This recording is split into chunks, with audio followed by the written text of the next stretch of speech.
Dear students, welcome to Nag updates. Polytechnic పూర్తి చేసి BTech second year lateral entry కోసం నిర్వహించిన AP ECET 2024 first phase counselling పూర్తయింది. మనకు ఫైనల్ ఫేజ్ నోటిఫికేషన్ ఇప్పుడు వెలువడింది.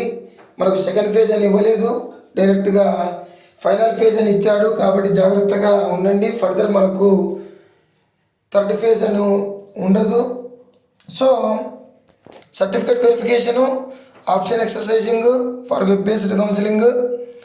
The qualified eligible candidates of AP ECET 2024 diploma holders in engineering including agriculture engineering and BSc Maths candidates are informed that the web counseling process comprising payment of processing fee cum registration, online certificate verification and option entry will be conducted from August 1st to August 5th.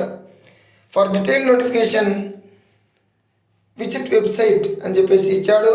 అంటే మనకు మొత్తం process అంతా కూడా August 1వ తేదీ నుంచి August 5 వరకు పూర్తయిపోతుంది. ఎవరైనా ఫస్ట్ రౌండ్లో రిజిస్ట్రేషన్ చేసుకోకపోతే ఇప్పుడు ఫ్రెష్గా రిజిస్ట్రేషన్ చేసుకోవాల్సి ఉంటుంది. ఆల్రెడీ రిజిస్టర్ చేసుకున్న క్యాండిడేట్స్ డైరెక్ట్గా వెబ్ ఆప్షన్స్ పెట్టుకోవచ్చు. సో ఎవరైతే ఫస్ట్ ఫేజ్లో పాల్గొనలేదో అలాంటి విద్యార్థులు, అదేవిధంగా ఫస్ట్ ఫేజ్లో వచ్చిన కాలేజీ కంటే మంచి కాలేజీ కావాలి అని ఎదురు చూస్తున్న విద్యార్థులందరూ కూడా ఫైనల్ పేజ్లో పాల్గొనండి. All the best to you. Please like, share and subscribe my channel. Thank you.